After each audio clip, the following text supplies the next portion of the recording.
उसके बाद पुण्यात्माओं परमात्मा कहते हैं शेख फरीद जैसा तप नहीं, मेरा वाल्मीकि जैसा जप नहीं। शेख फरीद जिसकी कहानी परमात्मा ने बताई, 12 वर्ष तक उल्टा जो है कुएं में वो लटका रहा परमात्मा जी की प्राप्ति के लिए, और 12 वर्ष में केवल उसने 50 किलो अनाज खाया। सोचिए हम कहाँ हैं उन आत्माओं की तुलना में परमात्मा प्राप्ति के इस मार्ग में। हमने कितना समर्पित होना पड़ेगा परमपिता परमेश्वर को, जबकि आज तो हमने ऐसा कोई तप भी नहीं करना। परमात्मा ने हमें बहुत ही सहज मार्ग दे दिया। परमात्मा कहते हैं नाम उठत नाम बैठत नाम सोवत जाग बे, नाम खाते नाम पीते नाम सेती लाग बे। हम अपना काम धाम करते करते भी परमात्मा की भक्ति कर सकते हैं। ऐसा समय दे दिया हमें परमात्मा ने। चलते फिरते कर सकते हैं, यात्रा के समय कर सकते हैं, रोटी बनाते समय कर सकते हैं, ऑफिस में बैठ के हम कर सकते हैं। उसके बाद भी पुण्यात्माओं परमात्मा के वचन अनुसार परमात्मा कहते हैं कि 4 पहर धंधे गया, 3 पहर गया सोए, 1 पहर हरि नाम बिना तेरी मुक्ति कहाँ से आए। 1 पहर यानी 3 घंटा। हम 3 घंटे भी परमात्मा की सही तरीके से भक्ति नहीं कर पा रहे हैं।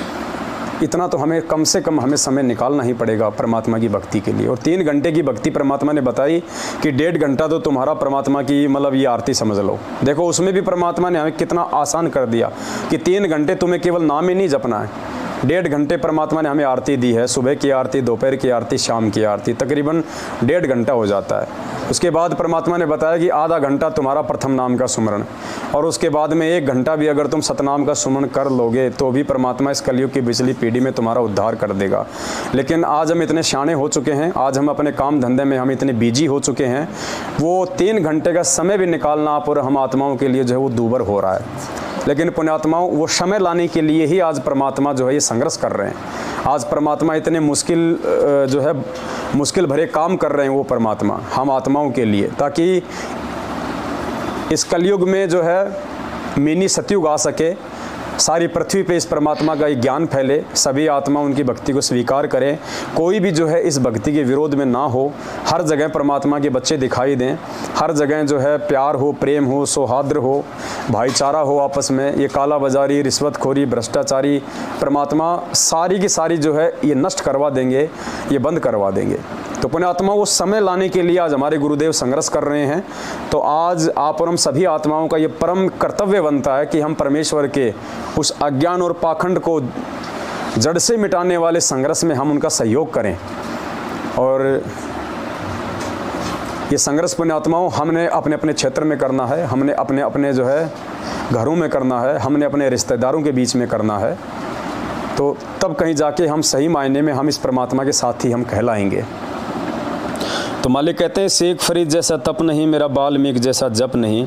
वाल्मीकि जैसा हम लोग जप नहीं कर सकते। जो जाप करते करते इतना मस्त हो जाता था, वो इतना मदमस्त हो जाता था, उसको ये भी नहीं पता चलता कि मैं राम राम बोल रहा हूँ या फिर मैं मरा मरा बोल रहा हूँ। तो हम वाल्मीकि जैसे हम लोग मतलब जपी भी नहीं हो सकते।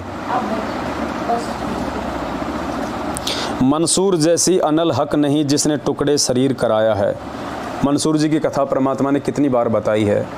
पहले वो परमात्मा की भक्ति पे नहीं लग रहा था, अपनी बहन के ऊपर वो शक करता था, भक्ति नहीं करने देता था। और जब उसको परमात्मा का ज्ञान समझ में आया तो परमात्मा पे इतना कुर्बान हो गया कि समय आने पे उसने परमेश्वर और भक्ति की लाज रखने के लिए गुरु वचन पे वो इतना कुर्बान हो गया। भाई जो गुरु वचन पे डट गए, कट गए फंद 84 के, उसने शरीर के टुकड़े टुकड़े करवा दिए। लेकिन परमेश्वर ने उसको जो अनहलक नाम दिया था, उसने नाम नहीं छोड़ा उसने। और आज हम क्या कर रहे हैं, किसी का पति 2 मिनट नाराज हो जाता है, किसी की सासू नाराज होती है, किसी का भाई नाराज हो जाता है, भक्ति छोड़ देते हैं कि घर वाले भक्ति नहीं करने देते। वो मंसूर भी तो भक्ति करता था, उसके तो पूरा समाज जो है उसके विरुद्ध में था। एक दिन उसका हाथ काटा, दूसरे दिन उसका ये हाथ काटा, उसका एक एक अंग काटा गया, फिर भी उसने परमात्मा का नाम नहीं छोड़ा। और पुण्यात्मा वो मंसूर भी पार नहीं हुआ, वो भी इस समय पार होगा, इस समय लाएगा परमात्मा। और आप और हम पुण्यात्मा सहज में परमात्मा मिल गया। हम अहमियत नहीं समझ पा रहे इस परमात्मा की। जिस दिन अहमियत समझ में आ जाएगी शायद उस समय परमात्मा हमारे हाथ से निकल जाएगा, फिर कोई फ़ायदा नहीं। तो सौभाग्यशाली और पुण्यकर्मी आत्मा वो होंगी जो समय रहते इस परमेश्वर को जान जाएंगी, पहचान जाएंगी। तो ये साथ संगत से जुड़े हुए भाई बहन हैं जो आज परमात्मा को जान चुके हैं, पहचान चुके हैं, तन मन धन से परमात्मा के प्रति वो समर्पित हैं, किसी लोकलाज में नहीं है, किसी देखा देखी में नहीं है, ना किसी का कोई डर और भय मानते हैं, सच को सच कहते हैं, झूठ को झूठ कहते हैं, क्योंकि भगवान ने हमें यही सिखाया है कि साचा शब्द कबीर का प्रकट किया जगमाही, जैसे को तैसा कहे सो तो निंदा नहीं। धुरु जैसी आस नहीं, प्रहलाद जैसा विश्वास नहीं। ध्रुव पुण्यात्माओं जंगल में बैठ के भक्ति करता था, बोला जब तक परमात्मा की प्राप्ति नहीं कर लूँगा तब तक मैं यहाँ से उठूँगा नहीं। नारद के रूप में परमात्मा आए और ध्रुव को अपना शिष्य बनाया, उनको नाम दिया। फिर मालिक कहते हैं प्रहलाद जैसा विश्वास नहीं, और मालिक कहते हैं मोह को कहाँ ढूंढे रे बंदे, मैं तो तेरे पास में, कहे कबीर सुनो भाई साधो मैं तो हूँ विश्वास में। तो प्रहलाद जितना भी विश्वास आ जाओ आप और हमको नहीं है। अगर विश्वास होता तो जेल में बैठे हुए उस जिंदा कबीर को छोड़ के और इन फर्जी आश्रमों में लाखों की भेड़ चाल में चल के कागज़ की फ़ोटो को हम कबीर मान के भोग नहीं लगाते।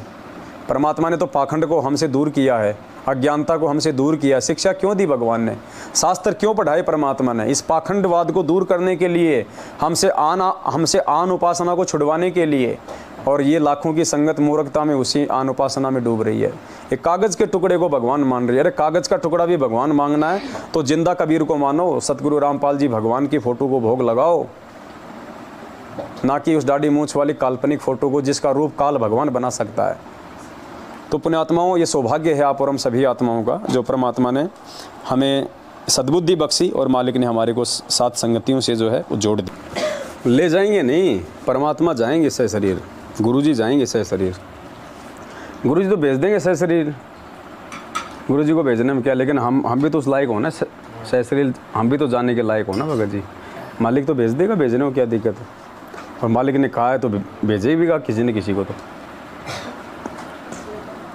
सह शरीर जाओगे तो परमात्मा ने भेजेगा। परमात्मा भैया कुछ ऐसे उदाहरण पेश करके जाएगा परमात्मा, ताकि आने वाली पीढ़ियों को फिर मतलब विश्वास बने कि भाई वो परमात्मा थे। जैसे आज गरीबदास जी को कहते हैं कि वो परमात्मा थे, उस समय नहीं मानते थे, इतने चमत्कार किए फिर भी।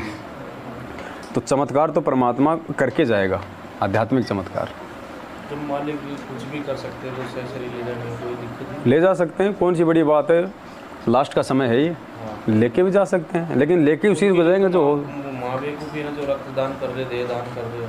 अब वो तो बेवकूफ़ी तो है ही, 7 साल से अपन तो कह रहे हैं, लेकिन उनको थोड़ी समझ में आएंगी ये बातें। भाई उसका पिंड है, उसका शरीर है, वो चाहे जो मर्जी करे इसके साथ में, समर्थ है वो तो। भगत जी क्या नहीं कर सकता। जब सुखदेव ऋषि खुद अपनी भक्ति के बलबूते पे उड़ के सतलोक जा सकता, वहाँ पे वो स्वर्ग जा सकता है, तो परमात्मा क्या नहीं कर दे। हाँ भुवन गया था, गुलाम और घोड़ा सब गए थे, युधिष्ठिर भी सह शरीर गया था। परमात्मा कुछ भी कर दे भगत जी। वो विश्वामित्र ने राजा हरिश्चंद्र के दादा को नहीं भेजा था स्वर्ग में सह शरीर। जिसको सत्संग भेजा ना 5 मिनट बाद आपको भेजा था, वो कहते आएंगे गुरुजी से ऐसे नहीं भेजा। गुरुजी बोल रहे, गुरुजी तो पता नहीं, गुरुजी ने कह दिया कि परमात्मा कुछ भी कर सकता है। जो ये सोचे कि परमात्मा ये नहीं कर सकता वो बेवकूफ़ है। परमात्मा कुछ भी कर सकता है। क्योंकि अभी तक जो सत्संग में सुनते आ रहे थे कि गुरुजी बताते थे कि जब शरीर छूटेगा तो ऐसा लगा कोई ये बोलने आया कि सत्संग हो रहा है और वहाँ चलना है। तो उसी में हर प्रकार से जो बातें परमात्मा ने बोली, हर बात होगी, हर भगत के अनुसार होगा वो। देखो जिस आत्मा को परमात्मा ने पार करना होगा ना, सतलोक ले जाना होगा, उसको भगत जी इन कमलों में चक्कर काटने की जरूरत नहीं है। उन आत्माओं को त्रिकुटी पे जाने की जरूरत नहीं है, उनको काल के दरबार में जाने की जरूरत नहीं है। वो डायरेक्ट तुम कर दो पल में पार हो जा राजा तेरी। ये तो परमात्मा ने एक एग्जाम्पल कोड किए हैं कि जैसे गरीबदास जी के रूप में वहाँ गए, वहाँ पे देखा, मतलब हमें विश्वास दिलाने के लिए कि ऐसे कोई धर्मराज भी है, वहाँ पे अकाउंट भी होता है, ब्रह्मा विष्णु महेश भी हैं। जब ये महापुरुष वहाँ जाके आए हैं, हमें जाने की जरूरत नहीं है भगत जी। काल को तो भनक भी नहीं पड़ेगा कि यहाँ से कोई जीवात्मा सतलोक पहुंचे। गुरु जी कहते हैं काल को तो मालूम ही नहीं पड़ेगा कि कौन से रास्ते से आत्माओं को ले जाएगा परमात्मा। ये तो परमात्मा ने ऊपर के लोगों का वर्णन दिखाने के लिए कि ताकि तुम्हें अविश्वास ना हो कि ऊपर कुछ नहीं है। वो तो एग्जाम्पल दिए परमात्मा ने।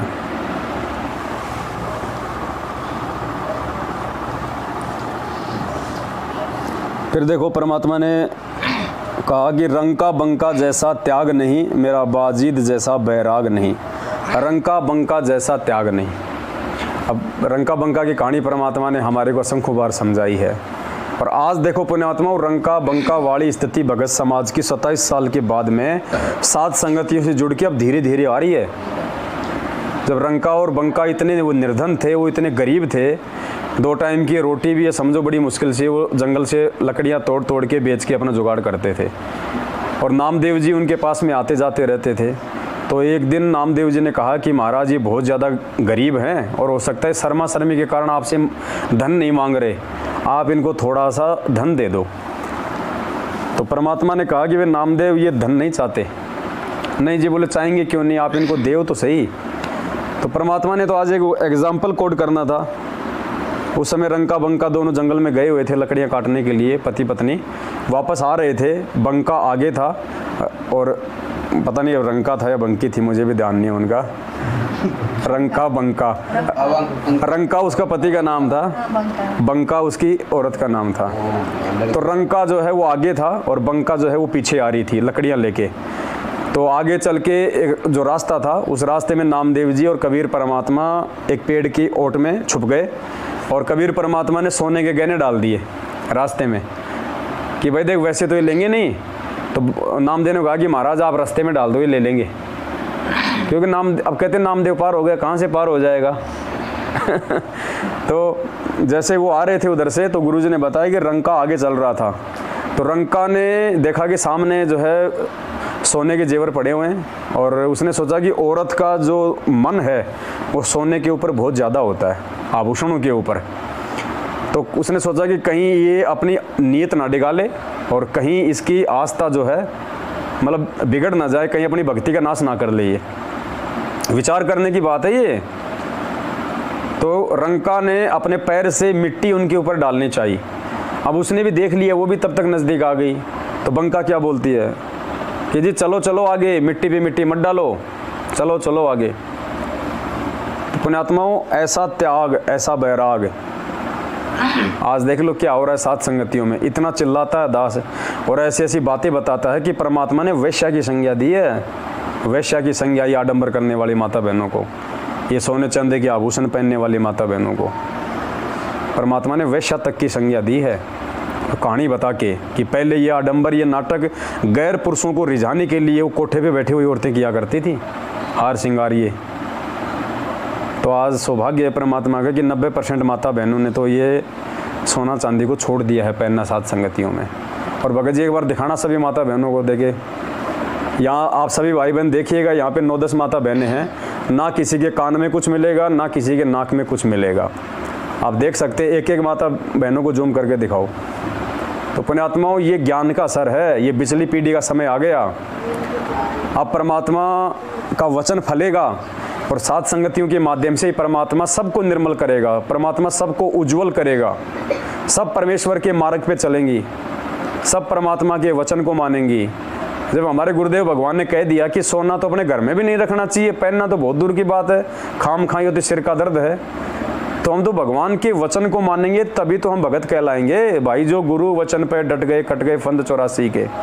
तो जितने भी 8-10 माता बहनें हैं, देख लो आप, किसी ने भी कुछ नहीं पहन रखा यहाँ पे। तो पुण्यात्मा, ये असर होता है सात संगति का। और जहाँ पे ऐसी सात संगति होती है वहाँ परमात्मा विशेष रूप से विराजमान होते हैं सूक्ष्म रूप में। उस मालिक की विशेष मेहर होती है फिर ऐसी आत्माओं पे, वरना ऐसा हो नहीं सकता। औरतों का तो गहना बहुत ज़्यादा प्रिय होता है, इसलिए तो परमात्मा ने ये सोना चांदी के आभूषण जो है ये पहनना जो है वो दूर किया है। परमात्मा ये आस्था चेक करेगा अपनी आत्माओं की कि अभी भी इनकी आस्था मेरे में है, मेरी भक्ति में है, या फिर सोने चांदी के अंदर है। कोई भी माता बहन आपको ऐसी नहीं मिलेगी जिन्होंने कोई भी सोना चांदी का कोई आभूषण यहाँ पे पहना हुआ हो। और अभी जो अलवर की सात संगति थी, वहाँ पे कुछ माता बहनें वहाँ पे सोना वगैरह पहन के आई थी, तो दास ने सबके सामने वहाँ पे यही शब्द कह दिए थे कि परमात्मा ने वैश्या की संज्ञा दी है। भाई जो माता बहनें ये आडंबर करती हैं, ये ज्ञान समझने के बाद भी आज भी यदि हम परमात्मा के वचन को फॉलो नहीं करेंगे, अपने मोक्ष के लिए यदि हम इतने जागरूक नहीं होंगे। अरे एक बात बताओ, जब परमात्मा ने हमें जो ओरिजिनल जो गहने दिए जो पहनने के लिए इस आत्मा के ऊपर, शील, संतोष, विवेक, दया, क्षमा, ये हम कब पहनेंगे? ये परमात्मा उस समय पहनाएगा जब हम ये नकली आभूषण पहनना छोड़ेंगे। अभी हम नकली आभूषण पहनना ही नहीं छोड़ रहे तो परमात्मा वाले तो पहनना बहुत दूर की बात है।